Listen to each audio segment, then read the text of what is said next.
Hello बंधु बान्धवीসকল আজি তোমালোকৰ আগত আলোচনা কৰিবলৈ লৈছো যে তোমালোকৰ common course MDC humanities and social science গণতন্ত্ৰ আৰু গণ অধিকাৰ democracy and people rights second সেমৰ কম্পালসৰি ফৰ বিএ বিএসসি তোমালোকৰ এমডিসি ইউনিট 2 অতি সহজ প্ৰশ্নটো আলোচনা কৰিম তো আহা ভিডিওটো সম্পূৰ্ণ চাই থকা আৰু তোমালোকে ইউনিট 2 গোটেই কোৱেশ্চন বিলাক তোমালোকে চাই লোৱা তো তোমালোকৰ ইউনিট 1 অৰ 1 মাৰ্ক আৰু 10 মাৰ্কৰ ভিডিও আপলোড কৰিছো এই ভিডিও ডেসক্ৰিপচনত দিয়া আছে তো তোমালোকে ডেসক্ৰিপচনত লিংক যায় এই ভিডিও ডেসক্ৰিপচনত লিংক যায় তোমালোকে ইউনিট 1 অৰ সম্পূৰ্ণ কোৱেশ্চন আনসাৰ চাব পাৰা তো আহা অতি সোনকালে আজি ভিডিওটো আৰম্ভ কৰো ইউনিট 2 গট টু সংবিধান নাগৰিকত্ব আৰু যুক্তৰাজ্যবাদ তো আছে তোমালোকৰ ইউনিট 2 দিয়া আছে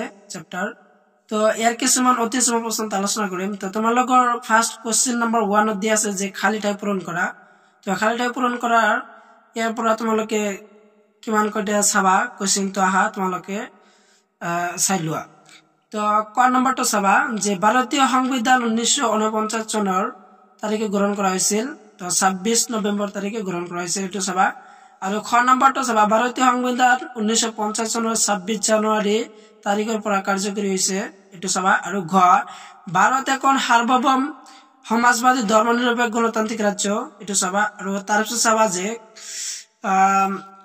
ইও নম্বৰটো চাবা যে নম্বৰটো ভাৰতীয় সংবিধানৰ প্ৰস্তাৱনাৰ খচৰাৰ প্ৰস্তুতি কৰিছিল খচৰা সমিতিয়ে আৰু চোৱা যে সংসদীয় প্ৰথাৰ চৰকাৰ ব্ৰিটিছ সংবিধানৰ পৰা ধাৰ কৰা হৈছে আৰু জন নম্বৰ হল যে এততম সংশোধনীয়ে ভাৰতীয় সংবিধানৰ প্ৰস্তাৱনাত আৰু শব্দ দুটা সংযোজন কৰিছে 42তম আৰু তোমালোকৰ সমাজবাদী আৰু ধৰ্মনিৰপেক্ষ শব্দ দুটা সংযোজন কৰিছে আৰু সংবিধানৰ সংশোধনীয়ে ঐক্য আৰু সংহতি শব্দ দুটা প্ৰস্তাৱনাত অন্তৰ্ভুক্ত কৰিছিল 42তম আৰু ইও নম্বৰটো হল যে 1949 চনত ভাৰতক সাৰ্বভৌম গণতান্ত্ৰিক গণৰাজ্য বুলি ঘোষণা হৈছিল তো তোমালোকৰ 1 মাৰ্কৰ 1 মাৰ্ক কোৱেশ্চনৰ যে তোমালোকৰ কিমান দি আছে তো মই যেবিলাক তোমালোকক মাৰ্ক কৰিছো তো একটা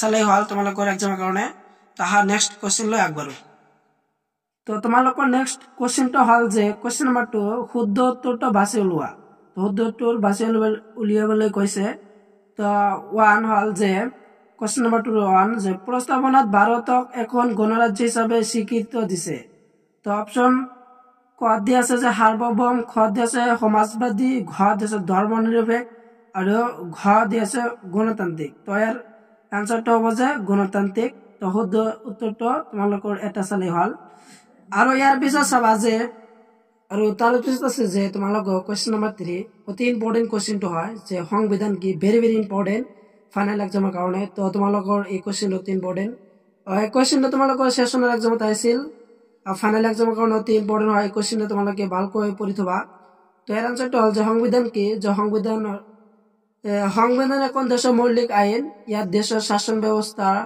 মৌলিক নীতিসমূহৰ লিপিবদ্ধ কৰা থাকে আৰু কোৱেশ্চন নম্বৰ 4 যে সংবিধানৰ এটা কাৰ্য উল্লেখ কৰা তো ইয়াৰ আনসাৰ দিয়া আছে সংবিধানে চৰকাৰৰ ক্ষমতাৰ ওপৰত সীমাবদ্ধতা আৰোপ কৰে আৰু কোৱেশ্চন নম্বৰ 5 টো চাবা যে সংবিধান প্ৰধানকৈ কেই প্ৰকাৰ আৰু কি কি তো ইয়াৰ আনসাৰ দিয়া আছে যে সংবিধান প্ৰধানকৈ দুই প্ৰকাৰ যেনে লিখিত সংবিধান আৰু অলিখিত সংবিধান তো তোমালোকৰ মডেল পেজ নম্বৰ 68 ত দিয়া আছে কোৱেশ্চন বিলাক তো তোমালোকে কোৱেশ্চন বিলাক চাই লবা এক্সামৰ কাৰণে অতি ইম্পৰ্টেন্ট হয় কোৱেশ্চন বিলাক তাহা নেক্সট কোৱেশ্চন লৈ আগবাঢ়ো তো তোমালোকৰ নেক্সট কোৱেশ্চনটো হল যে 11 যে কোৱেশ্চনটো হল যে সংবিধান সভাৰ সভাপতি কোন আছিল ইয়াৰ আনসাৰটো হ'ব যে ডক্টৰ ৰাজেন্দ্ৰ প্ৰসাদ আছিল সংবিধান সভাৰ সভাপতি আৰু তাৰপিছত চাবা যে কোৱেশ্চন নম্বৰ 13 যে ভাৰতীয় সংবিধানৰ খচৰা সমিতিৰ সভাপতি কোন আছিল তো ইয়াৰ আনসাৰ দিয়া আছে যে ডক্টৰ বি.আৰ. আম্বেদকাৰ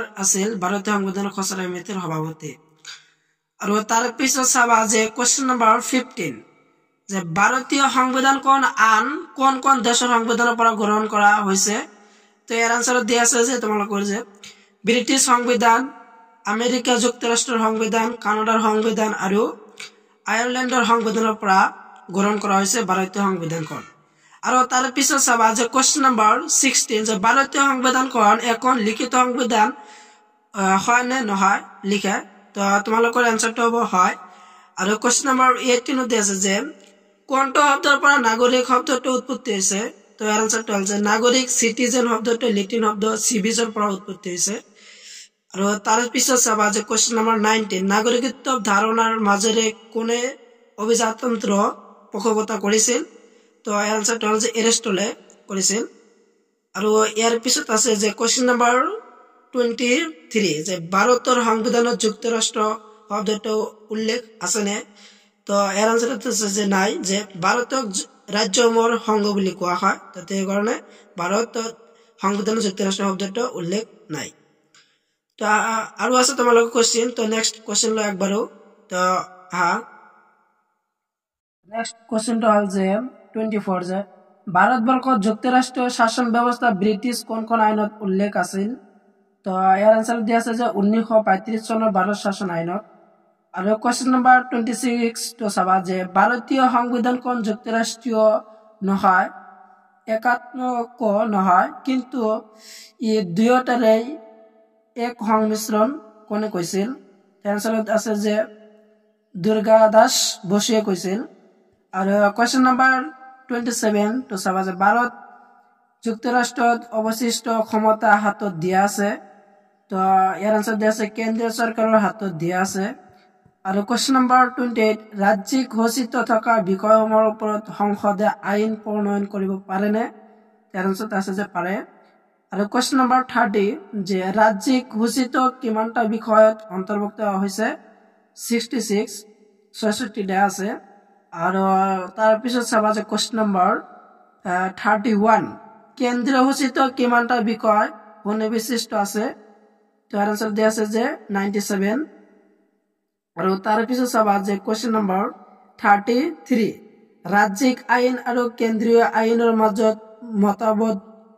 মতবিৰোধ হলে কোন কোন আইন বাহল থাকে, কেন্দ্ৰীয় আইন বাহল থাকে। আৰু ইয়াৰ পিছত চাবা যে সংবিধানৰ সংজ্ঞা দিয়া, very very important, most important question number 38 যে সংবিধানৰ সংজ্ঞা দিবলৈ কৈছে। তো ইয়াত দিয়া আছে এনসাৰখিনি। তো এনসাৰখিনি চাই ল'বা যে গিলগ্ৰাষ্টৰ মতে চৰকাৰ গঠন ক্ষমতাৰ বিতৰণ, ক্ষমতা প্ৰয়োগ আদিৰ বিষয়ে উল্লেখ থকা লিখিত বা অলিখিত কিছুমান নীতিৰ সমষ্টি হৈছে সংবিধান। তো তোমালোকক সংজ্ঞা দিবলৈ কৈছে, কোনে কৈছিল সংজ্ঞা দিছিল যে গিলগ্ৰাষ্টৰ মতে। আৰু কুৱেশ্যন নম্বৰ 35 তো চাবা যে দেশৰ মৌলিক আৰু সৰ্বোচ্চ নিয়ম কি।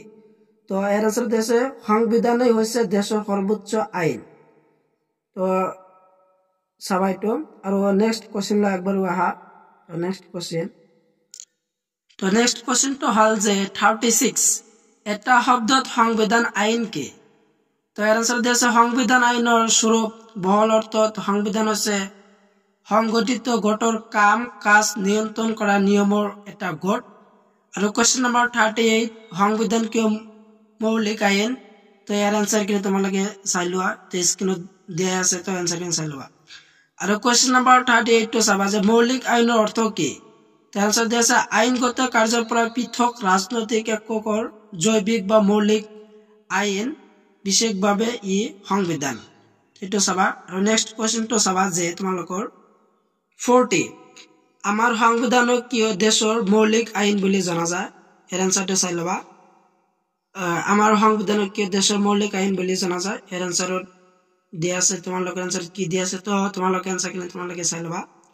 আৰু নহ'লে তোমালোকৰ মডেল পেজ নম্বৰ 71 দিয়া আছে, তো চাই ল'ব পাৰা। আৰু তাৰ পিছত চাবা যে কুৱেশ্যন নম্বৰ 42 সংবিধানক কিয় দেশৰ সৰ্বোচ্চ আইন বুলি কোৱা হয়। আৰু কুৱেশ্যন নম্বৰ 43 যে গণতন্ত্ৰ নাগৰিকৰ ভূমিকা কি। ইয়াৰ এনসাৰবিলাক তোমালোকে চাই লোৱা, এনসাৰত স্ক্ৰীনত দিয়া আছে। তো এনসাৰখিনি তোমালোকে চাই লোৱা। আৰু আছে তোমালোকৰ কুৱেশ্যন। তো আশা নেক্সট কুৱেশ্যন লাগব। তোমালোকৰ নেক্সট কুৱেশ্যনটো হ'ল যে গণতন্ত্ৰক কেনেধৰণৰ নাগৰিকৰ প্ৰয়োজন। তো ইয়াৰ এনসাৰখিনি তোমালোকে চাই ল'বা। তো আজিৰ ভিডিঅ' এইখিনি আছিল। মই তোমালোকৰ যিবিলাক কুৱেশ্যন দিলোঁ অতি ইম্পৰ্টেণ্ট হয় ফাইনেল এক্সামৰ কাৰণে। আৰু তোমালোকৰ কুৱেশ্যন বিলাক 1 মাৰ্কৰ হয় তো তোমালোকে নেক্সট কুৱেশ্যন দিম যে 5 মাৰ্কৰ তো তোমালোকে 5 মাৰ্কৰ কুৱেশ্যনৰ পোৱাৰ কাৰণে মোৰ চেনেলটো সাবস্ক্ৰাইব কৰি থবা আৰু পাছৰ বেল আইকন অন কৰি থবা তো আজিৰ ভিডিঅ' এখানে আছিল সম্পূৰ্ণ ভিডিঅ' চাই থকাৰ বাবে তোমালোক সকলোকে ধন্যবাদ।